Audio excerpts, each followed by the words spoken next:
Un creador y un ser de ojos verdes sellan una apuesta cósmica. En juego, el alma de un solo humano, un espíritu precioso. Uno lo reclama como su sirviente leal, el otro, Mefistófeles, jura arrastrarlo a su propio camino. Y mientras su partida inicia, un tren avanza en la noche, llevando a un hombre cuyo destino ya no le pertenece. Mefistófeles y el creador ya hicieron su apuesta. Ahora te toca a vos. Apostá con un like a tu bando favorito y suscríbete para ver quién gana. En el vasto y brillante cosmos, un ser de cabellera larga y aura luminosa recibía la adoración de otro, más pequeño, que lo alababa como el creador de todo, el que conocía la verdad del universo. Pero la paz de este ritual se rompió cuando una silueta oscura, con ojos que brillaban en verde, apareció de la nada. ¡Paren!, soltó el recién llegado, interrumpiendo el canto. El ser de cabellos rubios que acompañaba al creador no se contuvo. ¿Cómo te atreves, un ser del otro lado, a meterte así, sin vergüenza alguna? El tipo sombrío, lejos de inmutarse, le contestó con una sonrisa maliciosa. «Ja, ¿eso significa que no puedo estar acá? ¿O solo estás enojado porque interrumpí el himno? Ja, ja, ja». El creador, con una calma que descolocaba, se dirigió al intruso. «¿Así que intentás halagarme? Bueno, contame, ¿por qué viniste a buscarme?» El hombre sombrío, con un dejo de fastidio, le recordó.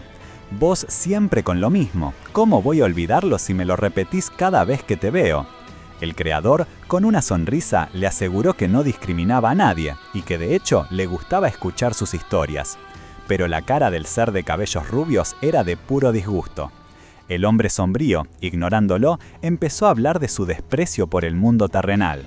Pintó un cuadro oscuro de la humanidad, gente hipócrita, ciega, envidiosa, que se mataba por nada y condenaba a otros por no creer en lo mismo.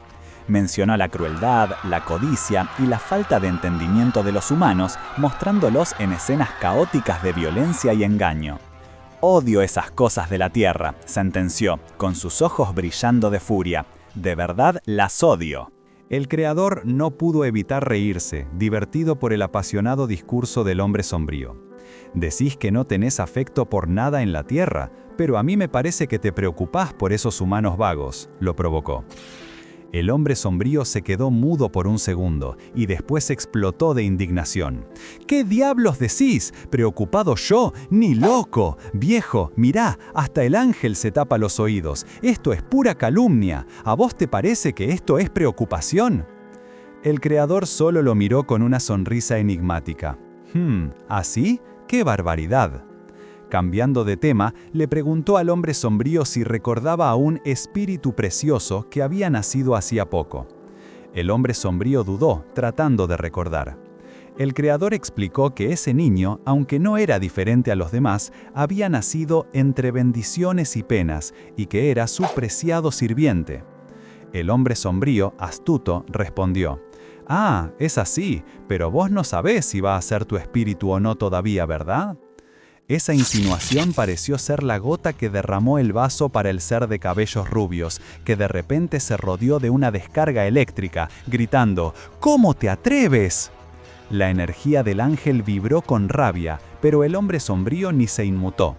Con una sonrisa, le dijo al creador que el brillo de su lugar podía cegarlo, y que si estaba tan seguro de la lealtad de su espíritu precioso, ¿por qué no hacían una apuesta? El creador, siempre enigmático, aceptó el desafío. «Está bien, acepto esta apuesta», dijo. El hombre sombrío explicó que la apuesta sería sobre el destino de ese espíritu recién nacido. ¿Se convertiría en el sirviente leal del creador o perdería el rumbo y seguiría su propio camino, el camino del hombre sombrío? «¿No tenés curiosidad de saber dónde va a terminar?», le preguntó con un tono burlón. Pero la apuesta implicaba un deseo, y el creador quería saber cuál era el del hombre sombrío. El hombre sombrío empezó a hablar de su deseo, que aunque no era nada grandioso, lo revelaría al final de su victoria. En ese momento, su forma sombría se disipó para mostrar una figura más definida, con una barba elegante, ojos verdes brillantes y una sonrisa llena de dientes afilados, mientras extendía una mano. «Dame el derecho de alabarte al final de mi victoria», exclamó con una risa siniestra. El Creador aceptó el deseo y, con una risa profunda, profetizó que el hombre sombrío pronto entendería la verdadera naturaleza de la humanidad. Ese ciclo interminable de tentaciones y la lucha constante por no perder el rumbo. Esa lucha sin fin es lo que significa ser humano, declaró, antes de dirigirse a su adversario con un nombre: Mefistófeles, mi viejo hijo, con un espíritu manchado. Y así, la escena de otro mundo se desvaneció para dar paso a un paisaje terrenal oscuro y nebuloso. Un tren de vapor avanzaba traqueteando por las vías, llevando consigo secretos y destinos. Dentro de uno de los vagones, la luz de una lámpara iluminaba a una persona de cabellos claros que leía con atención un documento, el crujido del papel rompiendo el silencio de la noche. Mientras tanto, en otro rincón de ese mismo mundo, la noche estrellada daba paso a un nuevo día. En una posada de aspecto rústico, una joven de cabellos dorados y ojos penetrantes de nombre Elise Wagner miraba por la ventana con una expresión que alternaba entre el descontento y la paciencia. Al poco tiempo, un huésped de la posada, un joven de pelo castaño, se desperezaba, pensando en salir a disfrutar del sol.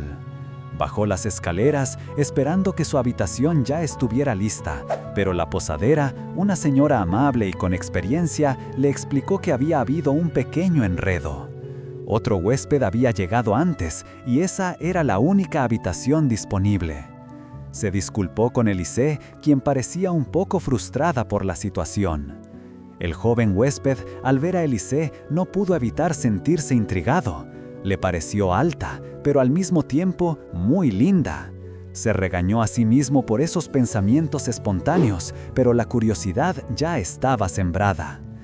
Después de un rato, Elise, aún con un aire de melancolía, suspiró, y el joven, aprovechando la oportunidad, se acercó a ofrecerle ayuda.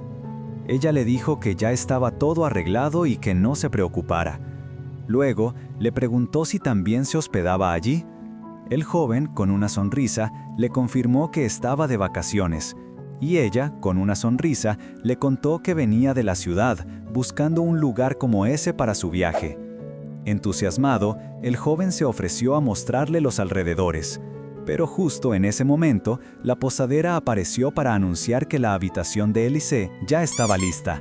Elise, sonriendo amablemente, rechazó la oferta del joven, diciendo que su compañero ya había llegado. Esto lo dejó completamente desinflado y con muchas preguntas en la cabeza. Mientras Elise se alejaba, el joven se quedó pensando, ¿quién sería ese compañero? ¿Por qué una mujer como ella viajaría a un lugar así? Más tarde, mientras él mismo regresaba con una botella de vino, escuchó voces fuertes. Eran Elise y la de un hombre con voz más madura, que parecía que estaban discutiendo. El ambiente se puso tenso y al joven le preocupó que Elise estuviera en peligro, así que decidió acercarse a la puerta para escuchar qué pasaba. El joven, con el corazón en un puño, se atrevió a acercarse.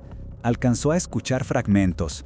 Si no, puedo disculparme con ellos. Y luego, asegurémonos de que todo esté bien y vayámonos. Justo cuando sus ojos curiosos se asomaron por la rendija de la puerta que se entreabría, su mundo se detuvo. Ahí, en una escena íntima que no esperaba, estaban Elise y ese hombre de barba y ojos verdes que la acompañaba, Mefistófeles. El joven se ruborizó hasta las orejas. El shock fue tal que, en su huida, se estampó contra la pared del pasillo, con la cabeza dando vueltas. ¿Fue un romance secreto?, se preguntó, completamente abrumado por la vergüenza y la confusión. Mientras él lidiaba con su descubrimiento vergonzoso, en otra parte de la posada se vivía una tensión diferente. Había murmullos, pasos nerviosos y una espera que ya se extendía por 2 largas horas. La posadera, en la habitación contigua, estaba en pleno trabajo de parto. Algunos se preguntaban si no debieron haber buscado una partera antes, arrepintiéndose de no haber actuado con más rapidez. De repente, la puerta se abrió de golpe. De ahí salió el mismo joven huésped, ahora pálido, sudoroso y con manchas rojizas en su ropa. Había estado dentro, ayudando. «Al fin salís», exclamó alguien, aliviado. «¿Cómo está todo adentro, muchacho?». El joven, exhausto, apenas pudo procesar la pregunta.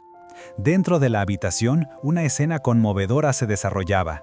La posadera, con lágrimas de alivio, sostenía a un recién nacido que lloraba con fuerza. A su lado, Elisée sonreía con ternura. «Por suerte no llegamos tarde», dijo la posadera, «y el bebé está a salvo. Hiciste un gran trabajo». Entre sollozos, la posadera le contó a Elisée su dolorosa historia. El padre del niño había muerto en la guerra, dejándole solo los recuerdos, la posada y a este pequeño. «Estoy muy agradecida de tenerlos», agregó, aferrándose a su hijo con una mezcla de tristeza y esperanza. Elisée, con una sabiduría que superaba su edad, la consoló, asegurándole que había hecho lo correcto al proteger a su hijo, y que ahora debía vivir con fuerza, honrando el amor que su esposo le había dejado. La posadera, impresionada por su madurez, le dijo a Elisée que parecía mayor que ella, a lo que Elisée respondió con una sonrisa, que era un comentario que escuchaba a menudo. Preocupada por la salud de la nueva madre, Elisée le preguntó si tenía fondos para contratar a alguien que la ayudara con las comidas, insistiendo en que su cuerpo necesitaba recuperarse. Luego, de su equipaje, sacó una pequeña botella, ofreciéndole una poción para recuperar energías. «Perdóname por hacerte sufrir tanto ayer», le dijo, con una expresión de arrepentimiento. La posadera, conmovida por la atención, quiso levantarse para limpiar, pero Elisée la detuvo gentilmente, recordándole que ese tipo de asistencia era parte de su propio deber. La posadera, con los ojos llorosos por la emoción, le pidió a Elisée un favor muy especial. Quería que su pequeña, ahora sana y salva, llevara el nombre de la mujer que la trajo al mundo, esperando que así creciera tan hermosa y fuerte como ella. Elisée, visiblemente conmovida y con una expresión compleja en su rostro, finalmente aceptó el honor. Desde ese momento, la recién nacida se llamaría Elisée. Mientras tanto, en la misma posada, Martin no podía quitarse de la cabeza la imagen de la señorita Wagner asistiendo al parto. La había visto nerviosa, sí, pero también con una destreza y seriedad que lo habían dejado boquiabierto, como si fuera una persona completamente diferente. Estaba convencido de que, si ella lo ayudaba con sus conocimientos, él podría terminar sus escritos y evitar la tediosa visita a su tío. La oportunidad pareció presentarse cuando vio a Elisée bajando las escaleras cargando una pesada valija. Martin se apresuró a ofrecerle ayuda, regañándola por no haberlo llamado antes. Elisée, con una sonrisa, le agradeció y minimizó el esfuerzo, diciendo que la persona que le había enseñado era muy hábil. Martin, queriendo aprovechar el momento, le preguntó si estudiaba medicina y si podría compartirle algo de su conocimiento. Pero Elisée, con una rapidez inesperada, se interrumpió a sí misma con una exclamación de olvido, soltó la valija y se disculpó rápidamente con Martin, desapareciendo escaleras arriba. Martin se quedó ahí, plantado, con una mezcla de desconcierto y decepción. Una vez más, la señorita Wagner se había esfumado. Se sentó solo en una de las mesas de la posada, sumido en su miseria, sintiendo que había sido completamente ignorado y preguntándose si había sido demasiado insistente. Ya no quería volver con su tío. Justo cuando su ánimo no podía estar peor, un golpe suave resonó en su puerta. Martin, extrañado, abrió y se encontró con el pasillo vacío, pero con un sobre discreto en el suelo. Lo levantó y con una mezcla de sorpresa y curiosidad vio que era una carta de la mismísima señorita Wagner. La carta de la mismísima señorita Wagner lo invitaba a su habitación. Martin sintió un nudo en la garganta. ¿Cómo era posible? Si lo había estado evitando estos últimos días, ¿por qué ahora una invitación tan directa? Decidió no darle más vueltas y se dirigió a la habitación de Elisée. Al llegar, golpeó la puerta con cautela, llamándola por su nombre. Antes de que pudiera reaccionar, una fuerza lo arrastró violentamente hacia adentro. Cayó al suelo con un golpe seco, sintiendo el dolor y la confusión. Cuando logró levantar la vista, vio a Elisée y a Mefistófeles de pie frente a él. Mefistófeles se reía en voz baja, como si lo encontraba un hombre muy simple. Elisée, con una mirada intensa, se le acercó y le preguntó directamente quién lo había enviado. Llevaba días intentando acercarse a ella, y no creía que fuera por simple casualidad o por un mero coqueteo, así que sospechaba que alguien lo había mandado a seguirla. Martin, con la voz temblorosa y visiblemente alterado, juró que nadie lo había enviado. Con lágrimas en los ojos, le explicó que solo quería saber más de ella desde que la conoció, que todo había sido una coincidencia. Elisée suspiró, dudando de su sinceridad. Mefistófeles intervino con una sonrisa burlona, comentando lo persistente que era Martin y que era la pareja perfecta para su compañera, lo que hizo que Elisée le mandara a callar. A pesar de la tensión, Martin se atrevió a lanzar una pregunta que le rondaba la cabeza desde el principio: si ellos dos, Elisée y Mefistófeles, tenían ese tipo de relación. Elisée lo miró con una mezcla de sorpresa y molestia, sin saber qué decir. Mefistófeles, sin poder contenerse, soltó una carcajada ruidosa. Le pareció que Martin era realmente divertido. Entre risas, Mefistófeles lanzó una pregunta cargada de intención. ¿Vos fuiste el que abrió la puerta la otra noche? Martin, ruborizado hasta las orejas, intentó defenderse, asegurando que él solo había visto a un hombre y una mujer siempre juntos, y que eso era lo que le había llevado a sacar conclusiones. Mefistófeles, con una sonrisa burlona, le preguntó si no era de mala educación asumir relaciones solo por ver a dos personas caminar juntas, sobre todo un hombre como él y una joven como ella. Martin, cada vez más avergonzado, balbuceó sobre la ropa que había visto en la cama esa noche, confirmando las sospechas de Mefistófeles. «Así que fuiste vos esa noche después de todo», le dijo Mefistófeles con un tono que mezclaba diversión y reproche, mientras Martin se hundía en su vergüenza. Elisée, harta del jueguito, los interrumpió con un golpe. Con el ceño fruncido y los ojos encendidos, Elisée les dijo que esa era la verdadera razón de su enojo esa noche, una carta que había recibido de esa persona antes de llegar allí. Martin, que aún seguía en el suelo, le reclamó que ni siquiera había dicho quién era ella. Elisée le ordenó que se levantara y volvió a aclarar que todo era un malentendido, que no estaba siguiendo órdenes de nadie. Era una novelista aspirante que había viajado allí de vacaciones buscando la tranquilidad del campo. Martin entonces se abrió y explicó que la había encontrado fascinante y con conocimientos en medicina y que por eso había pensado en ella como su musa para sus escritos. Mefistófeles soltó un «oh» sarcástico, preguntándose si a eso se refería la gente con encontrar una musa. Martin insistió en que ya había contado su historia y que ahora era el turno de Elisée de responder qué hacía en secreto para reaccionar así. Mefistófeles, sin perder la oportunidad de molestar, comentó que Martin tenía un buen ojo para cosas inútiles, lo que hizo que Elisée suspirara con frustración y lanzara una mirada de fastidio. Fue entonces cuando Elisée reveló el verdadero motivo de su estadía. Había oído que en ese pueblo conocían el método de resurrección. Martin se quedó perplejo, preguntando si hablaba en serio. Elisée explicó que los rumores, por inverosímiles que parecieran, eran ciertos, pero que la información era muy discreta y difícil de conseguir, por eso era lógico que él no supiera nada. Martin, tras un momento de silencio de Elisée, le preguntó por qué buscaba ese conocimiento. Al no obtener respuesta, Martin le propuso ayudarla, argumentando que él conocía mejor los alrededores y se llevaba bien con la gente de la posada. Elisée, después de pensarlo, aceptó, pero con una condición. «Una vez que hagas tu parte, sí».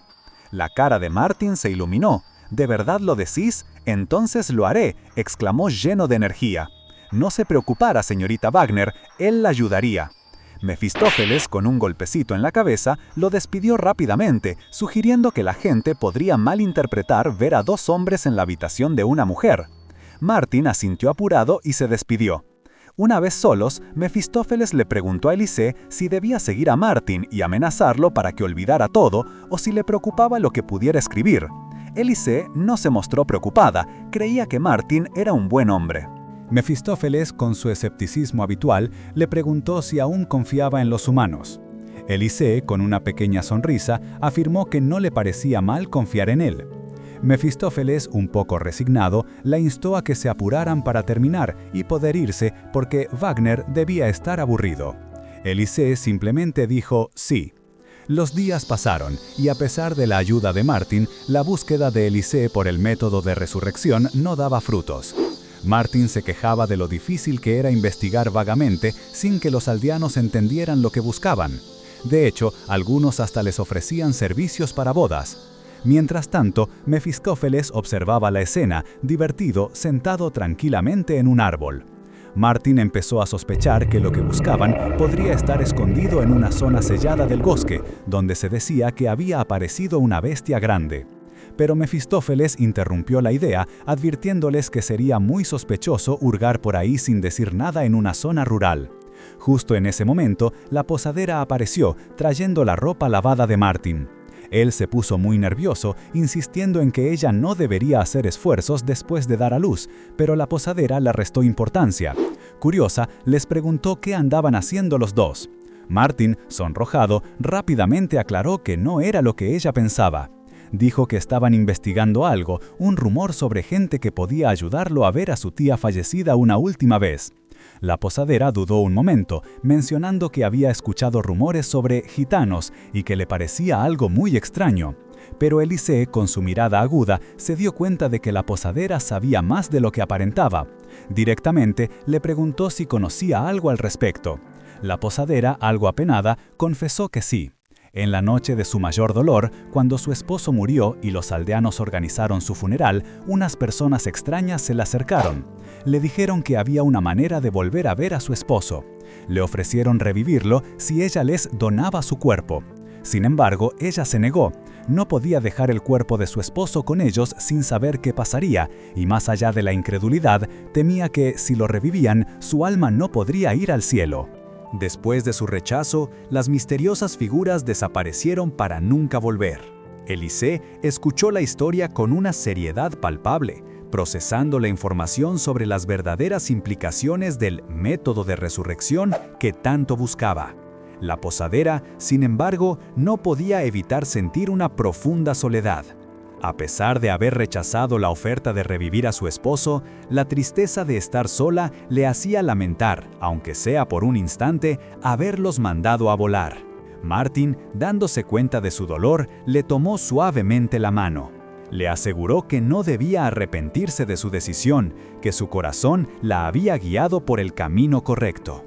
La posadera, conmovida, le agradeció su bondad, no sin antes remarcar lo apuesto que era. Elise, por su parte, cortó el momento para preguntar si la posadera tenía alguna pista sobre dónde se habían ido esas figuras misteriosas. La dueña de la posada, con pena, dijo que no sabía nada más. Elise se quedó pensando, con una idea en la cabeza, hasta que de repente se dio cuenta de algo. La información de la posadera era de hecho valiosa. Con una sonrisa en la cara, se giró hacia Mefistófeles, que había estado observando en silencio. Entonces, Elise le dio una nueva tarea a Martin. Le pidió que revisara el pueblo otra vez, pero esta vez con un enfoque diferente. Tenía que buscar a familias de personas que hubieran fallecido hacía poco y preguntarles si habían recibido visitas sospechosas. Martin, aunque confundido al principio, no se lo pensó dos veces. Elise le insistió que se apurara, así que él salió corriendo. En su búsqueda, Martin encontró a un señor mayor y le preguntó si alguien había muerto recientemente. El hombre le indicó la casa del señor Weber, cuya esposa había fallecido no mucho antes. Martin, con su usual carisma, inventó una historia de ayudar a los ancianos para justificar su visita a la casa de un difunto, y el señor, ingenuo, le dio un cumplido. Cuando Martin llegó a la casa de los Weber, el señor Weber lo reconoció como el joven que andaba por el pueblo. Martin fue directo al grano y le preguntó cuánto tiempo hacía que había muerto su esposa. El viejo se sorprendió, pero la siguiente pregunta de Martin lo dejó helado. ¿Alguien vino a pedirle que donara su cuerpo? El señor Weber, con los ojos llenos de rabia y miedo, agarró un bastón y se puso a la defensiva. Martin, al darse cuenta de la reacción, entendió que el hombre sabía algo. Lo presionó para que le dijera si él era parte de ese grupo. Pero el señor Weber negó ser parte de ellos, aclarando que solo le había preguntado sobre ellos. Martin se dio cuenta de que no se trataba de un grupito cualquiera. Esto era mucho más serio de lo que pensaba. Weber le explicó que eran unos paganos sin fe, que creían en dioses falsos y que engañaban a los pobres con promesas absurdas. Le advirtió a Martin que ni se le ocurriera acercarse a ellos. Martin, con una mezcla de sorpresa y preocupación, le preguntó qué tan rápido se le acercaron después de la muerte de su esposa. La respuesta lo heló. Menos de un día. Menos de un día. Martin entendió al instante. Esta gente buscaba cuerpos que no llevaran mucho tiempo muertos. Cuando volvió a la posada, le contó todo a Elise, quien no se mostró tan sorprendida. Ella confirmó su sospecha. El método de resurrección solo funcionaba con cuerpos frescos. El requisito principal, después de todo, era que hubiera una persona muerta para revivir. Elise reflexionó sobre lo que el señor Weber había dicho, que no era solo un grupo, sino una especie de religión. Se le ocurrió que, si eran una religión, necesitaban creyentes. Su plan seguro era usar esa habilidad de revivir a los muertos para conseguir más fieles. Aunque era lógico, dudaba que los habitantes de un pueblo tan tradicional como ese se dejaran convencer tan fácil, incluso con esa promesa. Martin recordó lo molesto que se puso Weber cuando los mencionó, llamándolos paganos. Elise se rió un poco, pensando que esa gente había subestimado la fe tan arraigada de la gente del campo. Martin le recordó que todos en el pueblo habían rechazado la oferta, a pesar de su tristeza. Preocupado por la seriedad del asunto, Martin le suplicó a Elise que parara. Le dijo que si seguía metiéndose, se iba a lastimar, y le recordó que, aunque todos estaban de luto, nadie había aceptado esas ofertas. Martin incluso citó al señor Weber: «Si actúas en contra de la providencia, serás castigada». Elise lo miró con una expresión que no admitía discusión. «Si unas pocas palabras pudieran detenerme, ni siquiera habría venido hasta acá», le dijo. Martin intentó rebatir, hablando del peligro, pero ella lo interrumpió, pronunciando su nombre con firmeza. «Mirá, esto no está funcionando. Paramos acá», sentenció Elise. Martin se quedó helado. «Lo siento, pero tengo que romper mi promesa», agregó ella, con un tono que dejaba claro que su decisión era irreversible. Martin, incrédulo, le recordó su trato. Él la ayudaría y ella le respondería sus preguntas. Martin, con el rostro descompuesto, le preguntó cómo podía actuar así. Elise, con una expresión seria, explicó que revelar el motivo completo de su viaje la pondría en apuros, aunque ya le había contado todo lo importante. Martin volvió a insistir en su promesa, pero ella simplemente se disculpó por romperla y le advirtió que no hablara de lo que había aprendido. La frustración de Martin estalló. Reclamó que él había perdido el tiempo ayudándola y que ella no tenía ningún derecho a decidir cómo él debía usarlo. Elise, con un suspiro y una mirada penetrante, le devolvió la pregunta: «¿Y vos creés tener derecho a decidir cómo pienso yo?». Martin, indignado, le gritó que solo estaba preocupado por ella. Pero Elise, con un gesto tajante, le respondió que no necesitaba su preocupación y le ordenó que se fuera antes de que perdiera más el tiempo. Martin se sintió decepcionado y golpeó una mesa con el puño. No esperaba que Elise fuera así. Ella, por su parte, se quedó pensativa, una lágrima asomando en sus ojos, preguntándose por qué todos reaccionaban igual al sentir que los había traicionado. «¿Cómo puede alguien en quien confiabas actuar así?», reflexionó. Justo en ese momento, Mefistófeles apareció de la nada, como si hubiera estado observando todo el tiempo. Elise, molesta, le preguntó por qué no la había apoyado. Él, con su usual sonrisa sarcástica, bromeó con que Martin casi se desmayaba del susto, y para sorpresa de Elise, le dio la razón al joven. «¿Por qué debería ponerme de tu lado? Lo que él dijo es cierto», comentó, acercándose a ella y tomándola por la barbilla. «Sos una terca que salta directo al peligro. Esa sos vos». Elise le pidió que se detuviera. Mefistófeles se sentó, manteniendo su tono condescendiente. «También tenés razón, es tu elección meterte en esto, y alguien que apenas conoces no tiene derecho a interferir». Luego agregó con un guiño: «De hecho, dudo más de tu opinión que de la suya». Elise lo miró con fastidio mientras él explicaba que no juzgaba el bien o el mal, y que, a pesar de observarlos desde antes de que ella naciera, los humanos aún lo confundían. Elise, queriendo cambiar de tema, sugirió dejar de hablar de viejas historias de la Biblia. Pero Mefistófeles, astuto, le preguntó si no creía que sería una buena historia. Ella ignoró la provocación y se concentró en lo práctico. Martin, sin saberlo, les había dado una pista importante. La posadera les había dicho que les ofrecieron la resurrección a cambio de cuerpos. El señor Weber confirmó que un grupo los pedía, y la deducción final de Elisée fue que el culto que buscaban era el que operaba en la zona. Mefistófeles, con una sonrisa que no prometía nada bueno, le dijo a Elisée que no estaba seguro de la verdad detrás de todo, pero que había que entrar para saberlo con certeza. Como la zona era rural y no recibía muchos visitantes, los del culto debían contactarse secretamente. Si los fieles todavía no estaban lo suficientemente inquietos, quizás una medida bastante drástica los haría salir de su escondite. Elisée, con una calma que exasperaba a su compañero, le preguntó si también tenía que decirle qué hacer después. Mefistófeles, molesto, le advirtió que si las cosas salían mal y los creyentes se agitaban, sería peligroso, y seguro ella intentaría culparlo. Elisée, sin inmutarse, le confirmó que sí, la culpa sería suya. Mefistófeles, refunfuñando sobre lo malvada que era, le pidió que usara su cabeza para encontrar una forma rápida de entrar.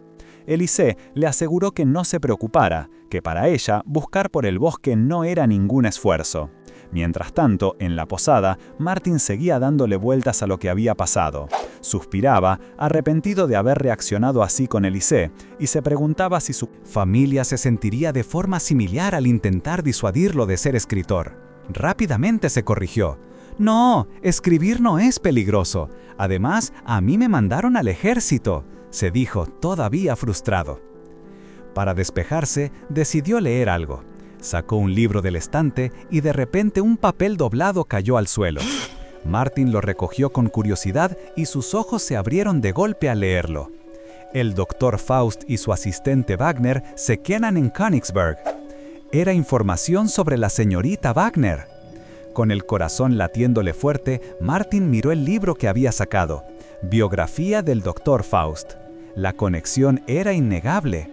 Tragó saliva y se pasó toda la noche leyendo, ansioso por desentrañar la historia de esa persona a la que ahora, más que nunca, quería entender. El libro le reveló a Martin que el doctor Johannes Faust fue un genio del siglo, un hombre aclamado a pesar de las sospechas de herejía, que ayudó a muchísima gente con su mente brillante. Había fallecido hacía unos años, dejando una hija que heredó su inteligencia, pero que sufría una enfermedad incurable. Esa hija, siguiendo el legado de su padre, continuaba luchando contra las enfermedades y, según el texto, seguía viva, trabajando con un joven asistente. Martin pasó la noche en vela, el cansancio se le notaba, pero una pregunta le carcomía la cabeza. No era la historia del doctor Faust lo que más le intrigaba, ni la del asistente que lo seguía, sino el por qué a un hombre así lo llamaban la bruja de Königsberg. La imagen de Elisée no lo dejaba en paz. Se imaginó a Mefistófeles burlándose de su ingenuidad, confirmando que Faust era ese hombre y Elisée su discípula. Aunque le costaba creer que fueran maestro y alumna después de la pelea que vio la otra noche, sabía una cosa. Eran el tipo de personas extraordinarias que buscaba desde hacía mucho tiempo. Desde que dejó el campo de batalla, había anhelado encontrar algo así, y ahora lo tenía justo delante. No podía rendirse. Y como si el destino lo escuchara, Elisée apareció. Martin, al verla, corrió para detenerla, desesperado. «¡Espera!», le gritó. «¿Todavía estás enojada?». Ella lo miró con seriedad, respondiéndole que cuando había estado enojada y que justo en ese momento necesitaba ayuda. Martin se disculpó, admitiendo que la había juzgado y que solo estaba preocupado de que se lastimara. «¿Vos no tenés a alguien por quien preocuparte también?», le preguntó. Elisée suspiró. También se disculpó por romper su promesa, pero dejó claro que tenía sus motivos. Martin, con una sonrisa sincera, le aseguró que no había nada que disculpar y que entendía sus motivos. Con la misma energía, le preguntó si podía seguir ayudándola. Elisée, tajante, lo rechazó. «Vos me advertiste sobre el peligro, y es justo lo que estoy haciendo ahora», le explicó, dejando claro que su mera curiosidad por ella podría ponerlo en riesgo. Le insistió que la dejara ir sola, pero Martin no se iba a rendir tan fácil. De repente, soltó una bomba. leí la biografía del Dr. Faust, el padre de tu maestro». La revelación tomó a Elisei por sorpresa. Martin, emocionado, le preguntó si no le asombraba el increíble viaje y los descubrimientos de Faust. Elisei, aunque curiosa por la travesía de Martin, mantuvo su postura. «No soy una niña, no me lanzaría al peligro solo por curiosidad», le dijo, negando cualquier cosa especial en ella y pidiéndole que entendiera su decisión mientras se alejaba. Martin, dolido, se quedó pensando. No era solo curiosidad lo que lo movía. Había descubierto la manera de entrar más profundo en el bosque, el lugar del culto. Temprano esa mañana había visto a gente encapuchada reuniéndose y escuchó su código secreto: «Estoy aquí para saludar a los vivos». Con una sonrisa, Martin le ofreció el dato a Elisei, diciéndole que le ahorraría tiempo. Pero la propuesta no le cayó nada bien a Mefistófeles, que interrumpió la conversación con un grito de indignación. «¿Por qué yo?», protestó, furioso por tener que ir hasta ese lugar. Elisei, imperturbable, lo miró. Mefistófeles, sintiéndose mandoneado, la llamó bruja, pero ella solo lo despidió con un «no llegues tarde», mientras él desaparecía entre quejas. Ya en la espesura del bosque, Mefistófeles se quejó amargamente. «Qué pérdida de tiempo en un lugar tan cutre», pensó, esperando que todo valiera la pena. Mientras tanto, Martin, con una sonrisa enigmática, parecía seguir pensando en Elisei y sus secretos.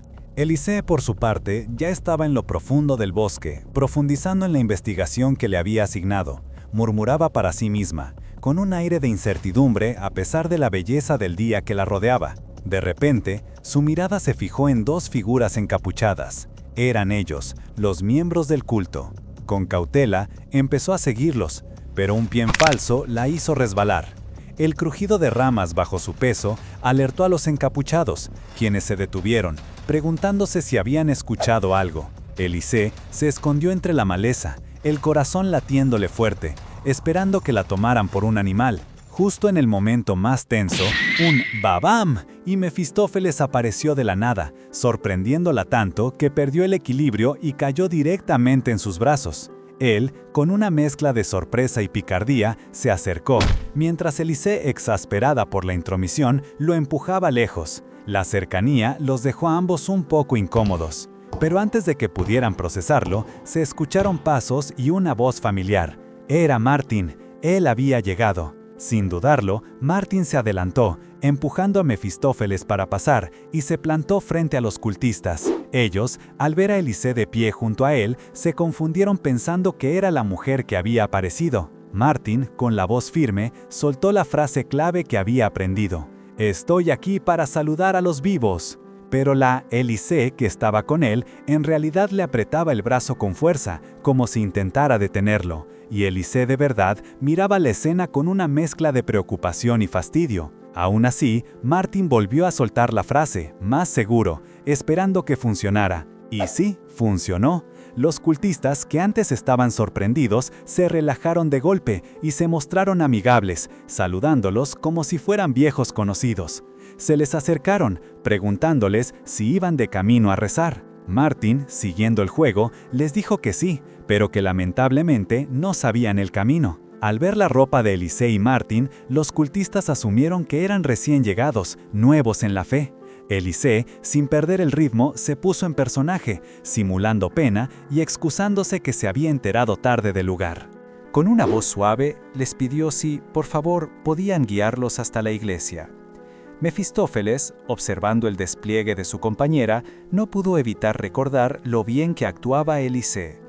Los cultistas, contentos, aceptaron llevarlos y, de paso, les soltaron que estaban de suerte, porque justo al amanecer habían recibido la noticia de que por fin podrían hacer un ritual. Cuando Martin y Elisei escucharon la palabra ritual, se les cruzó por la cabeza la misma idea: ¿un cuerpo? Los cultistas confirmaron su sospecha, explicando que estaban felices porque no habían conseguido cuerpos frescos en el pueblo. Martin, intentando sacar más información, les preguntó si no sabían muchas cosas, pero el cultista solo se rió, diciendo que se había enterado de las noticias tarde. Martin intentó asegurarles que no eran sospechosos, pero Elisei le dio un pellizco disimulado y le susurró que se callara y los siguiera en silencio. Los cultistas, por su parte, se reían de lo ingenuo que parecía Martin. Con un suspiro, Elise y Martin siguieron a los cultistas. No tardaron en llegar a una entrada oculta en el bosque que parecía una ruina cubierta. Los cultistas removieron unas tablas viejas y los invitaron a pasar uno por uno. Martin y Elise se susurraron que la entrada estaba muy bien escondida, mostrando el esfuerzo que el culto había puesto en mantener su secreto. Mientras caminaban por un pasillo subterráneo, uno de los cultistas comentó que ese lugar solía ser una antigua iglesia. Entonces, otro cultista les preguntó a Martin y a Elise cómo se habían unido al culto. Con una sonrisa escalofriante, el hombre reveló su motivo. Quería revivir a una chica que había huido de su granja y había muerto atropellada por un caballo. Dijo que era patético, pero que no podía esperar para salvarla y tenerla a su lado. El ambiente se volvió pesado mientras Martin y Elise asimilaban la macabra confesión. La macabra confesión del cultista resonó en el pasillo, pero para los otros miembros del culto no era más que una excusa para bromear sobre caras bonitas y risas desquiciadas. Martin y Mefistófeles, disfrazado de Elise, no pudieron evitar intercambiar miradas de puro espanto. «Son una basura», susurró Mefistófeles, mientras Martin asentía con la boca apretada. Lo peor llegó cuando el cultista le soltó la bomba. No solo podían revivir cuerpos frescos, sino que, después de este ritual, la secta afirmaba poder recrear personas a partir de simples fragmentos de hueso, como hacer una mujer de la costilla de un hombre. Los recién llegados tenían suerte, porque este tipo de resurrección era rarísima. El cultista, por ejemplo, en 2 años solo había visto un dedo moverse. Martin se preguntó si todo era un cuento, pero la sonrisa lúgubre del cultista y su declaración de que valía la pena cada centavo invertido, incluso si tuviera que sacrificar a su propio hijo, Isaac, como Abraham, dejó a Martin en shock. «Eso es una blasfemia», le salió, mientras Mefistófeles se mantenía inquebrantable en su papel. Finalmente, llegaron a la entrada de una antigua iglesia subterránea. Siguiendo las instrucciones, se cubrieron con las capuchas antes de cruzar el umbral. Adentro, el lugar era inmenso y viejo, con el eco de sus pasos resonando por todas partes. Martin, cada vez más inquieto, le preguntó en voz baja a su compañera qué hacían los cultistas cuando rezaban ahí. Mefistófeles le respondió que supuestamente revivían gente, si es que de verdad podían.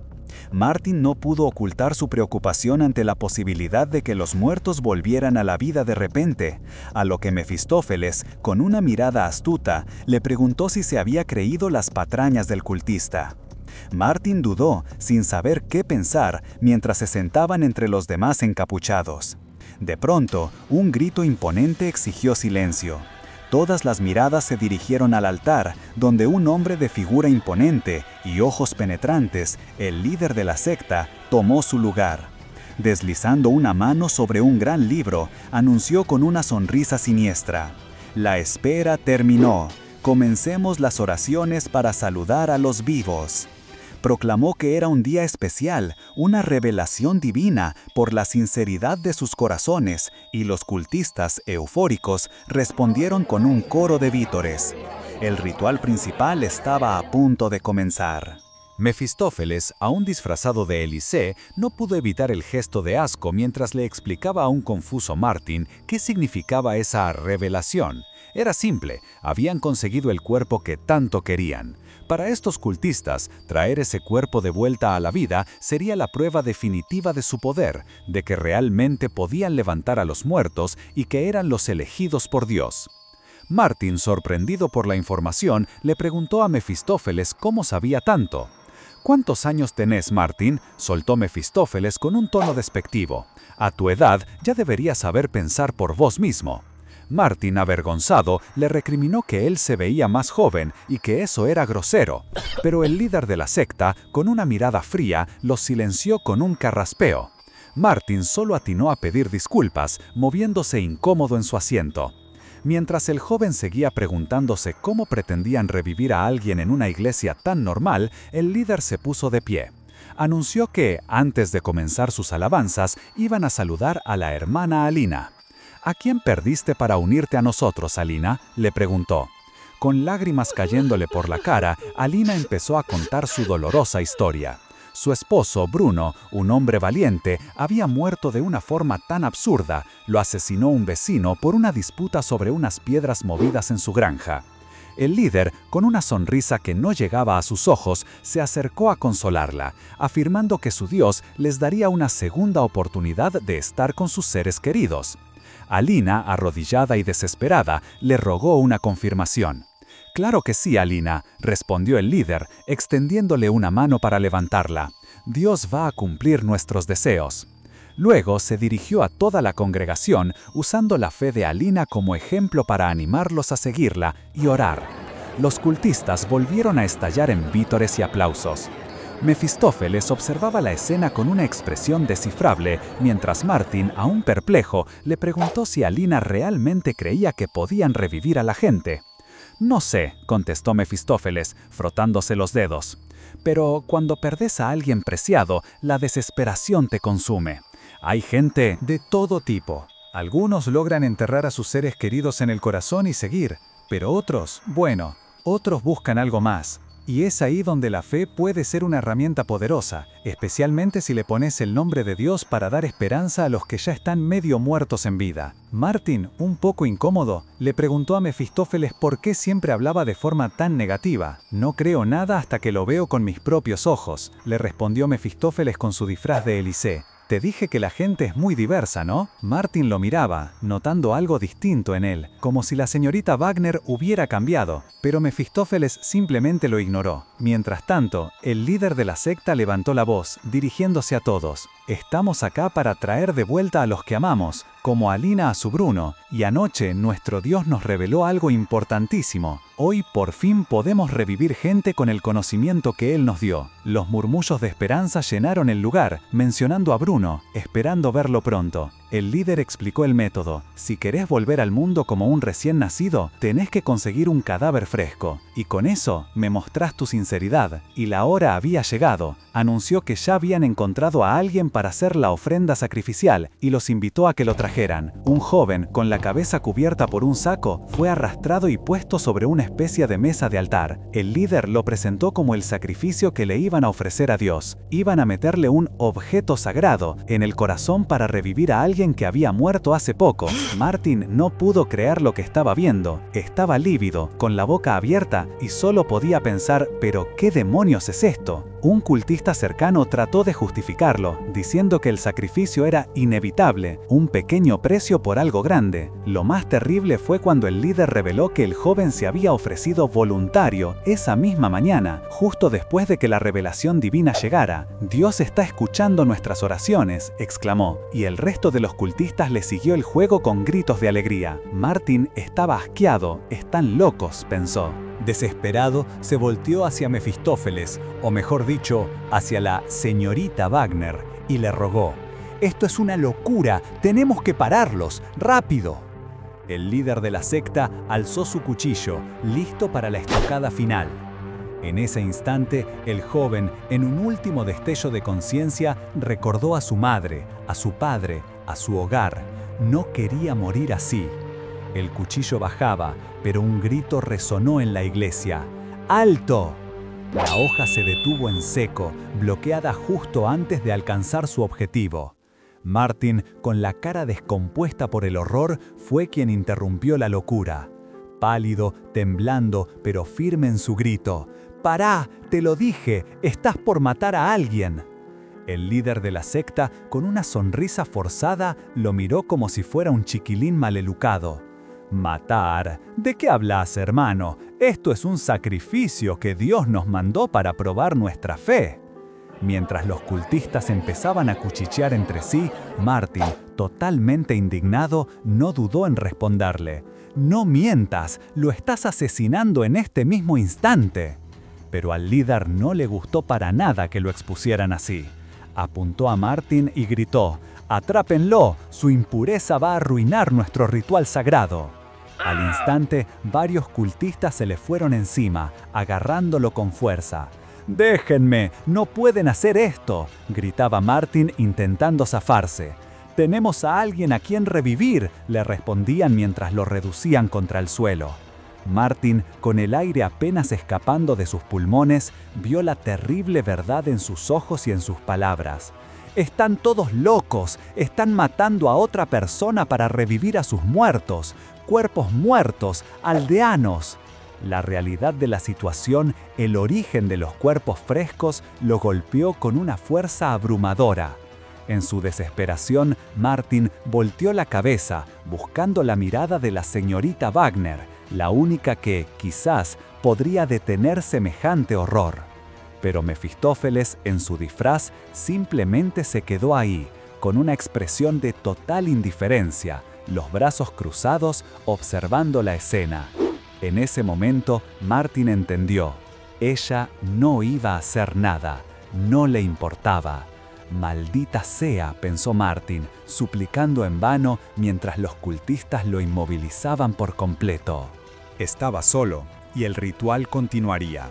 El líder de la secta, con una sonrisa triunfal, aseguró a la congregación que ya podían relajarse. Frente a sus ojos, el joven sacrificio, silenciado y atado, fue apuñalado. La sangre brotó, manchando el altar y el suelo, mientras el líder proclamaba que esa muerte era la clave para una nueva era, para reunirse con los seres queridos. Martin, inmovilizado, solo pudo mirar, horrorizado, pensando que todos en ese lugar estaban completamente locos. Los cultistas, lejos de la consternación, comenzaron a vitorear. El líder levantó el cuchillo ensangrentado y los instó a rezar, prometiendo que el Señor reviviría al joven. La fe ciega se apoderó de la iglesia. «Dios nos reconoció», se escuchaba entre la multitud. Incluso alguien mencionó con esperanza que pronto verían a una tal Sofía. En medio del fervor, Mefistófeles, bajo la apariencia de Eliseo, observaba con una expresión de creciente desprecio, sus ojos brillando con una luz extraña. Mientras los fieles clamaban por un milagro, las manos del joven sacrificio, ahora un cadáver, empezaron a moverse. Primero una, luego la otra, elevándose lentamente en el aire, como si una fuerza invisible lo estuviera levantando. Martin lo vio, incrédulo, preguntándose si de verdad estaban presenciando una resurrección. Los cultistas explotaron en júbilo. ¡Un milagro! ¡Lo logramos! Hasta forzaron a Martin a mirar, preguntándole si ahora creía en la verdad. Él, sudando frío, no sabía qué pensar. Pero Mefistófeles ya había tenido suficiente. Con una clara señal de fastidio, se levantó de su asiento y empezó a caminar hacia la salida. «Ya no aguanto más estas payasadas», pensó, visiblemente irritado. Demasiado tiempo perdido con charlatanería sin sentido. El líder de la secta, sorprendido por su partida, la interpeló. «Estafadora, ¿por qué vos y ese muchacho no pueden confiar en mí, jovencita? Mira la realidad que tenés enfrente». Mefistófeles, sin inmutarse, le señaló el cuerpo del joven. «Ellos no ven bien, por eso creen lo que ven. Hay un hilo colgando del cuerpo», explicó con calma. «Seguramente lo pusiste cuando lo sostuviste antes. Es un hilo transparente, difícil de ver, que se tensa cuando das las señales». El líder de la secta se puso pálido, negando furiosamente. «¡Tonterías! Vos no tenés fe». Mefistófeles solo sonrió con superioridad, desestimando la acusación del líder sobre su cuerpo de chica con un irónico «no recé para que me vieran». La farsa había sido expuesta. Mefistófeles, sin paciencia para más mentiras, le dijo al líder que dejara de culparse y enfrentara la realidad. El líder, que hasta ese momento había mantenido su fachada, notó algo extraño en la mirada de Mefistófeles, un cambio sutil que lo inquietó profundamente. De repente, un impacto resonó en la iglesia. La figura de Eliseo se disolvió en el aire, revelando a Mefistófeles en su verdadera forma, un ser de sonrisa afilada y ojos verdes brillantes, cubierto de sangre. «Hola», dijo con una calma escalofriante, mientras sostenía la cuerda transparente que había usado el líder para su engaño. El líder, apenas capaz de pronunciar su nombre, Mefistófeles, fue empujado por este, quien lo acorraló en el altar. Los cultistas, desconcertados, vieron cómo Mefistófeles le preguntaba al líder con un tono burlón, ¿por qué se sorprendía? «Vos me reviviste». Acto seguido, con una fuerza sobrenatural, le extrajo algo del pecho al líder. Era un corazón latiendo, ensangrentado. «¿Qué ser tan tonto y arrogante?», gritó Mefistófeles, mostrando el órgano a la congregación. «Miren, humanos, este es el precio por desafiar el poder de Dios, tontos». El terror se apoderó de la iglesia. Los cultistas, que segundos antes vitoreaban una falsa resurrección, ahora gritaban desesperados, chocando entre sí en su intento por huir. Martin, entre la multitud, miraba con horror, dándose cuenta de lo que había pasado. «No puede ser, su corazón le atravesó el cuerpo con sus propias manos», pensó, mientras Mefistófeles arrojaba el corazón sin una pizca de remordimiento. La confusión de Martin se hizo más profunda. Pero lo más importante, él volvió a la vida. Incluso cuando el líder se apuñaló con un cuchillo, estaba muerto, definitivamente. Entonces, la verdad golpeó a Martin. Mefistófeles, ahora con una apariencia más joven y menos imponente, pero inconfundiblemente el líder, se había resucitado a través del cuerpo del engañador, ocupándolo. La escena era un caos de pánico y desesperación. «¡Salgan de mi camino! ¡Quiero irme!», gritaban los cultistas, empujándose para alcanzar la puerta en una estampida, mientras la iglesia se convertía en una trampa mortal de la que nadie parecía capaz de escapar. Los cultistas lograron abrir la puerta, pero la esperanza les duró poco. Los ojos verdes y reptilianos de Mefistófeles brillaron en la oscuridad, y en un instante la salida se cerró con un estruendo. «¡La puerta se cerró otra vez!», gritó uno, mientras el pánico se apoderaba de todos. Mefistófeles, sentado tranquilamente en el altar en el cuerpo del viejo líder, los miraba con una sonrisa burlona. «Era de esperarse. ¡Qué intento tan inútil!», les dijo, y luego, mientras se acercaba a Hélice, se quejó de los cultistas. «No sé por qué siguen apareciendo estas cosas. Esta vez sí que son un buen para nada». Hélice lo miró con una expresión de tristeza mezclada con dureza. «¿Qué vas a hacer?», le preguntó, y con una voz más baja, aunque con la misma crudeza, le respondió: «Deberíamos matarlos a todos». Solo Martin, el joven que había expuesto al líder, merecía ser salvado. Mefistófeles no dudó. De un salto, se interpuso entre los cultistas y la puerta, bloqueando su escape. «¡Quédense quietos! Es molesto que intenten escapar», les dijo, mientras la sangre salpicaba su camisa y sus manos.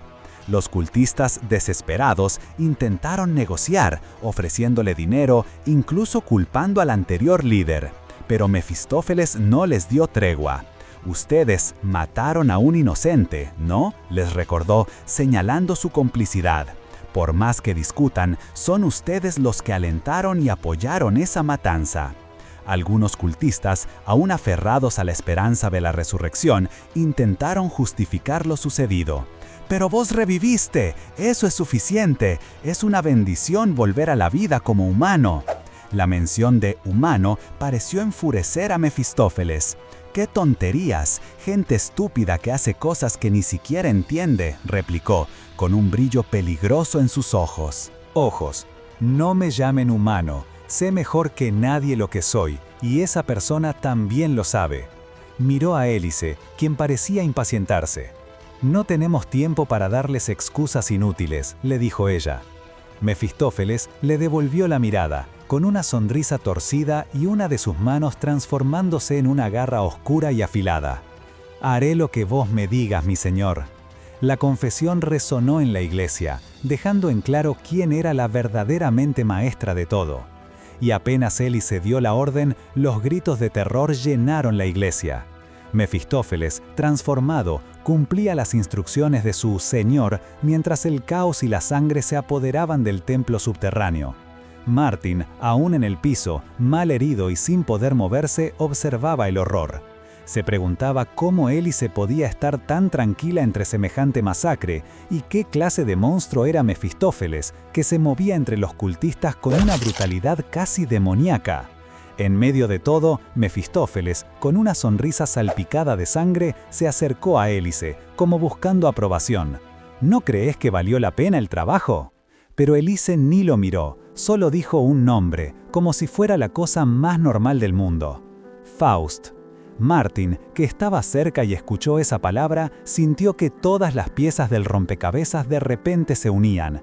Faust, de repente, entendió que Elise Wagner era, en realidad, la legendaria bruja de Königsberg, la mismísima doctora Faust. Así que fuiste vos, pensó, sintiéndose un tonto por haber imaginado al doctor Faust como un hombre. Elise, indiferente a su revelación y a la sorpresa de Martin, le restó importancia con una frialdad escalofriante. ¿Qué más da si me llamo Elise Wagner o Doctora Faust? Es solo un nombre. No es como si vos fueras un bicho raro, ¿no? Martin se sintió ofendido por su comentario. ¿Un bicho raro yo? No el monstruo que tenés al lado. Aún así, levantó la voz para protestar. Pero igual mentiste con tu nombre. Elise lo miró con un desdén frío. ¿Y qué importa si no te hice ningún daño? Pero antes de que la discusión escalara más, Mefistófeles, ya en el cuerpo del líder, intervino con una sonrisa extraña. «Che, ¿por qué no paran de pelear un rato?». Señaló hacia el fondo de la iglesia, donde yacían los cultistas. «Ya me encargué de todos ellos. Vos sos el único que queda». Martin sintió un escalofrío. ¿Todos? Se dio vuelta, y la imagen de los cuerpos apilados, cubiertos de sangre, le cortó la respiración. Un nudo se le formó en el estómago. «¡Vos sos un monstruo! ¡Los mataste a todos!». Mefistófeles reaccionó con una furia desmedida, un grito que llenó la iglesia. «¡Ey! Soy yo el que está sangrando después de que me apuñalaron. No te hagas el bueno, que casi me muero». Elise, con un suspiro de agotamiento, se mantuvo al margen. Él, con una mueca en su rostro cubierto de sangre, insistió. «¡Mirá de nuevo! ¡Yo no los maté!». Luego, con una sonrisa aún más torcida, agregó. «No lo entiendo, pero mi maestra no aprueba los asesinatos». Elise, frotándose la sien, le preguntó a Mefistófeles qué harían con Martin. Él se encogió de hombros, la mirada fija en el joven. «Con esa actitud me dan ganas de ponerlo del lado de ellos». Martin sintió un escalofrío y se alejó. Mefistófeles se rió viéndolo retroceder. «¿Qué? ¿Tenés miedo? No te asustes». A Martin se le heló la sangre. ¿Merecían morir? Mefistófeles no tardó en darle una explicación que se le clavaría en la memoria.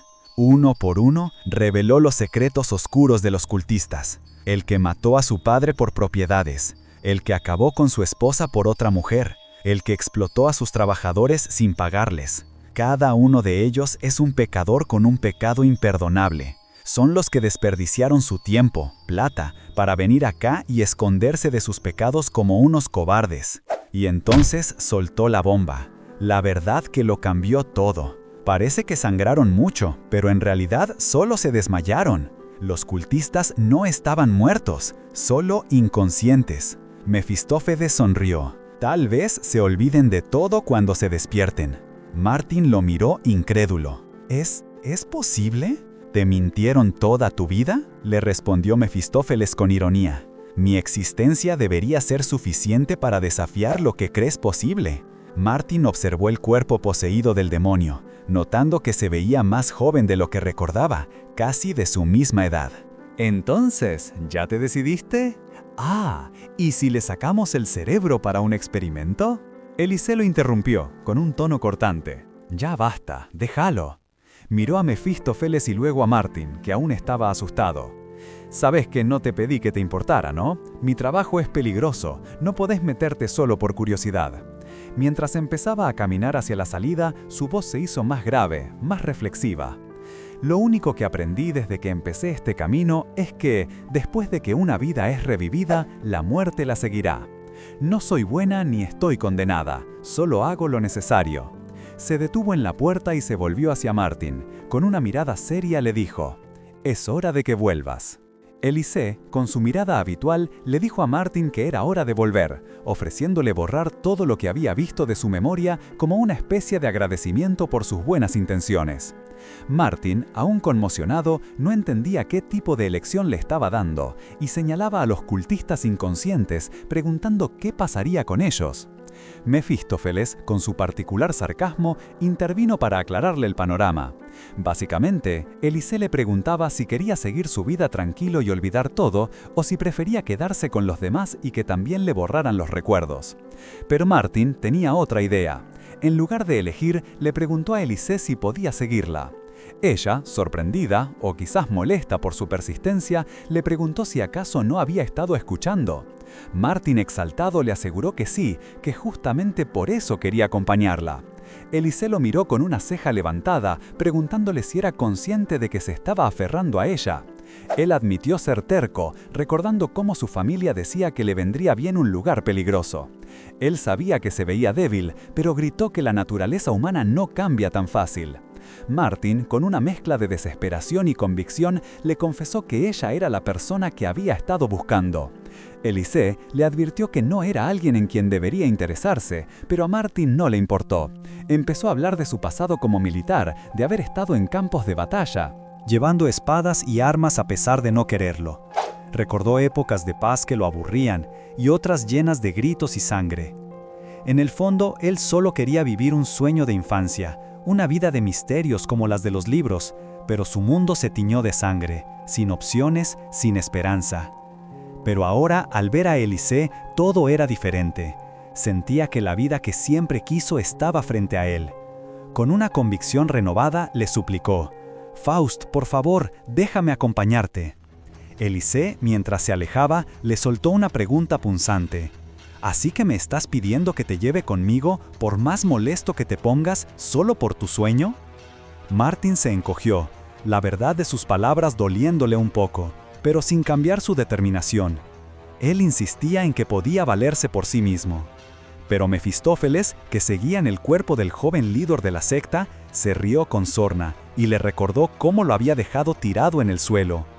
Martin se escudó en que era culpa de la multitud mientras agitaba su capa de forma teatral. Mefistófeles no lo soltaba. Comparó el lugar con un nido de insectos y Martin intentó argumentar que no era un campo de batalla. «Todos los lugares con humanos son iguales», respondió Mefistófeles, sugiriendo que la única diferencia era si la gente estaba muriendo o no. Élise, agotada de la discusión, los cortó en seco, poniendo fin a la riña. Con una mirada seria, Élise se giró hacia Martin. Quería una razón, una buena razón para llevarlo con ella. No iba a hacer un favor, Martin tenía que probar su utilidad, demostrar que ella lo necesitaba tanto como él la necesitaba a ella. Martin se quedó sin palabras, su rostro reflejaba una mezcla de nerviosismo y frustración. ¿Cómo podía serle útil a alguien como la doctora Faust? El silencio se extendió, las dudas lo invadieron, casi hasta las lágrimas. Pero entonces algo se encendió en sus ojos. Con una nueva convicción se irguió y proclamó: «Doctora Faust, vos me necesitás». Poco después, la noche ya había caído sobre un hermoso caserón. Martin, ahora con una maleta, se despedía de una amable señora mayor que le deseaba buena suerte. Él le agradeció, deseándole una buena estadía con su hija. Parecía que Martin se estaba yendo por su cuenta.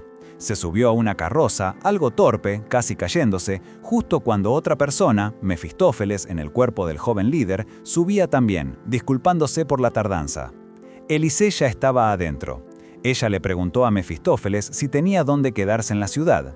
Martin, con una sonrisa forzada y un estiramiento despreocupado, aseguró que no había problema, que su tío vivía en la ciudad y él ya había decidido ir para allá. Mefistófeles, al escucharlo, soltó un bufido de desdén. «¿Qué tipo de tonto pensás que soy?», le soltó, dejando claro que no se creía su fachada de independencia.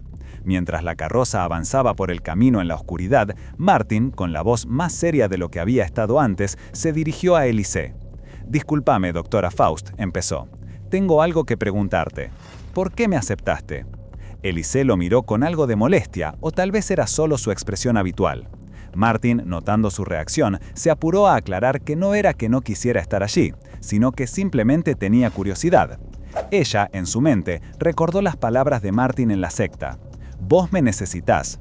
Voy a cambiar la forma en que la gente te ve y haré que dejen de llamarte bruja». Esas palabras resonaron en ella, una promesa que le hizo apretar el puño, una idea que ella misma se dijo que podía lograr. De vuelta al presente, la doctora Faust, con una sonrisa sutil, la respondió de forma evasiva. «Digamos que decidí ser caprichosa». Martin se rió nervioso, rascándose la nuca, un poco confundido por la respuesta. El viaje en la carroza se hizo un poco largo y tenso. Martin se preguntaba cuánto tiempo más tendrían que ir así. Mefistófeles, que viajaba con ellos en el cuerpo rejuvenecido del líder de la secta, rompió el silencio con una sugerencia inesperada.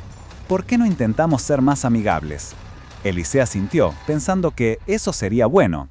Mefistófeles estaba contento de que su propuesta hubiera funcionado. Ahora, sonriendo, se dirigió a Eliseo. Yo también tengo una pequeña pregunta para vos, doctora. ¿Por qué en un principio pensaste que yo era el doctor Faust? Eliseo explicó que se debía a que él era un hombre y que en el libro de su biografía se mencionaba que el doctor Faust había nacido en 1824. Entonces, Eliseo decidió poner las cosas en claro. Con una sonrisa de lado, se presentó formalmente. Mi nombre es Marija Faust, y que sepas, soy 20 años mayor que vos. Martin se quedó mudo, procesando la información, mientras ella le deseaba un gusto en conocerte. En ese instante, Martin se perdió en sus pensamientos, una punzada de nostalgia o preocupación por sus padres. Mientras tanto, la carroza seguía su camino, sacudiéndose por el sendero. Atado y asegurado, un viejo libro de biografía de Dr. Faust viajaba con ellos. Mefistófeles, sentado en el asiento de al lado, comenzó a manipular una energía verdosa en su mano, una señal de que sus habilidades demoníacas seguían activas. El pobre Martin se había metido en un buen lío. Después de varios días de viaje, llegaron a lo que parecía ser un laboratorio de investigación. Eliseo y Mefistófeles bajaron de la carroza. Mefistófeles se preguntó en voz alta cuánto tiempo le tomaría a Martin llegar, recordando que había ido solo desde la estación, quizás a la casa de un tío. Se rió entre dientes, especulando que Martin debía estar asustadísimo, una idea que Eliseo complementó, mencionando que no esperaban que se quedara días en un tren con esa cara de tonto. Eliseo abrió la puerta del laboratorio, refiriéndose a Martin como la aparición de otro mensajero, de forma algo despectiva. Pero apenas la puerta se abrió con un chirrido, un hombre salió corriendo con una expresión de pánico. «¡Wagner!», gritó. «Doctora, ha pasado algo terrible. Ese bastardo volvió».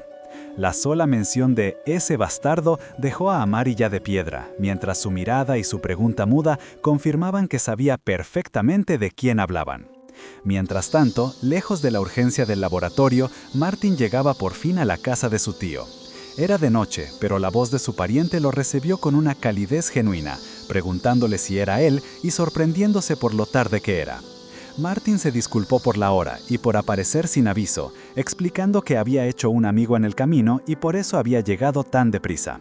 Su tío, contento, solo le dijo que era una buena noticia. Pero la alegría de Martin era ajena a la tensión que se cocinaba en otro lado.